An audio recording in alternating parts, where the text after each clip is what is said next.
কে বলেছে বিয়ে হয়ে গেলে অভিনেতারা আর নায়কের রোল পান না? রাহুল মজুমদারকে দেখেছেন? শুনতে হয়েছিল যে তুমি কোনো স্টারের ছেলে নাকি, যে তোমাকে হিরো বানাতে হবে।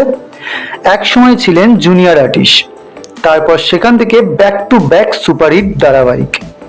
স্ট্রাগলটা কেমন ছিলেন জানেন? ভরা সংসার, রয়েছে মিষ্টি একরত্তি মেয়ে, অপরদিকে অভিনয় গুণে একরত্তির বাবা এখন ছক্কা হাতাচ্ছে ছোট পর্দায়, একের পর এক ধারাবাহিক সুপারহিট। আর তাই কি অনুরাগের ছোঁয়ায় ম্যাজিক ঘটাতে ভরসা এখন রাহুল? অনুরাগের ছোঁয়া যে অম্লান তা তো বুঝতে পারছেন। যেখানে একাধিক ধারাবাহিক মাত্র কয়েক মাসের মধ্যে মুখ থুবড়ে পড়েছে, সেখানে এই ধারাবাহিকটা কামাল দেখিয়ে দিল। রাহুলের কাছে ধারাবাহিকে প্রথম অফার দেবী চৌধুরানী, যদিও প্রথম কাজ রং রুট সিনেমা, তারপর ভাগ্যলক্ষ্মী, খুকুমণি হোম ডেলিভারি থেকে শুরু করে হরগৌরী পায়েস হোটেল। আজও ভুলতে পারেন না সেই রাতের কথা। মেদিনীপুরে যখন মাচার শো করতে গিয়েছিলেন, তখন দেখলেন তার জন্য অপেক্ষা করছেন অন্তত 10 থেকে 15,000 লোক। রাত তখন 2টো।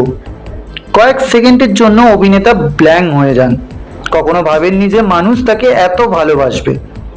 পুরো ক্রেডিট দেন দর্শকদের। এখন মানুষ তাকে চরিত্রের নামে নয়, বরং চেনেন রাহুল হিসেবেই। প্রথম থেকেই বাবা মায়ের অগাধ সাপোর্ট পেয়েছেন। বিগত 4টে সিরিয়াল ধরলে যদি 1-1.5 হাজার এপিসোড হয়, তাহলে অভিনেতার বাবা কিন্তু একটাও এপিসোডও মিস করেননি। ছেলেকে সব সময় বলেছেন যেটা করতে হবে সেটা মন দিয়ে করতে হবে, সেটা আলু পটল বিক্রি হোক কিংবা ক্রিকেট খেলা। রাহুলের ইচ্ছা আছে বড় পর্দা কিংবা ওয়েব সিরিজেও কাজ করার। তিনি মনে করেন তার একটু সেলফিশ টাইপের ক্রাইটেরিয়া রয়েছে, অর্থাৎ লিড চরিত্রটা তাকেই দিতে হবে।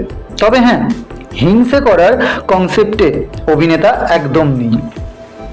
এক সাক্ষাৎকারে বলেছিলেন, ভাগ্যে যেটা লেখা আছে তার থেকে তো বেশি কেউ দিতে পারবেন না, আবার ছিনিয়েও নিতে পারবেন না। আবারও নতুন রূপে ফিরেছেন ধারাবাহিকে, অনুরাগের ছোঁয়ায় 2য় পর্বে, তাও আবার পুলিশের ভূমিকায়। অনেকেই ট্রোল করে তুলনা করছেন কুসুম দোলা ধারাবাহিকের সাথে। তবে এটা তো ঠিক যে বিগত বছর ধরে অনুরাগের ছোঁয়াকে কম সমালোচনা সহ্য করতে হয়নি। তারপরেও কিন্তু দর্শকের ভালোবাসায় অবলীলায় টিকে আছে।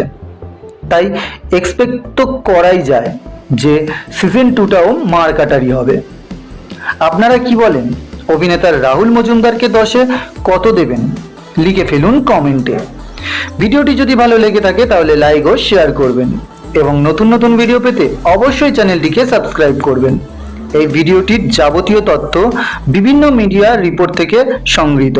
ভিডিওটি শেষ পর্যন্ত দেখার জন্য অনেক ধন্যবাদ।